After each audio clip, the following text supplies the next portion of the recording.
அதுதான் நம்ம சாஸ்திரத்திலே ராத்திரியில ஜலத்துல போய் ஸ்நானம் பண்ணா பெரியவாழ்கிட்ட போய் பண்ணலாமான்னு கேட்டு பண்ணுன்னு சாதுக்குள் உத்தரவு இல்லை. ஒரு தீபத்தை வச்சிருந்தாது பண்ணுனாள் சாட்சிக்கு. இல்லவனா ஜலத்துல இறங்கப்படாதா? இத்தனை நியமங்கள் உண்டு நம்ம ஹிந்து மதத்துல. இதெல்லாம் ஹிந்து தர்மம். இந்த தர்மங்கள்லாம் இப்போ புஸ்தகத்துல கூட எங்க இருக்குன்னு கூட தெரியாம போயிடும். கொஞ்ச நாள் போச்சுன்னா அதை நினைச்சாதான் கவலையா இருக்கு. நம்ம தேசத்துக்கு எதனால பெருமையோ அந்த பெருமை போயிடும். நம்ம தர்மத்தாலதான் நம்ம தேசத்துக்கு பெருமை. பாக்கி இல்லாமனா நம்ம ஊர்ல என்ன அணுகுண்டு பண்றவன் இருக்கானா?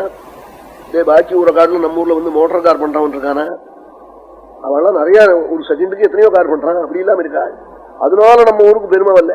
நம்ம ஊருக்கு பெருமை வந்தாலும் தர்மத்தால வந்த பெருமை. எல்லா தேசமும் நம்ம ஊர்ல கண் வச்சுட்டு இருக்கான் தர்மத்தினாலே. அவன் எத்தனையோ பேர் மனசாந்தி இல்லாதவன் நம்ம ஊருக்கு வரணுங்கிறான்.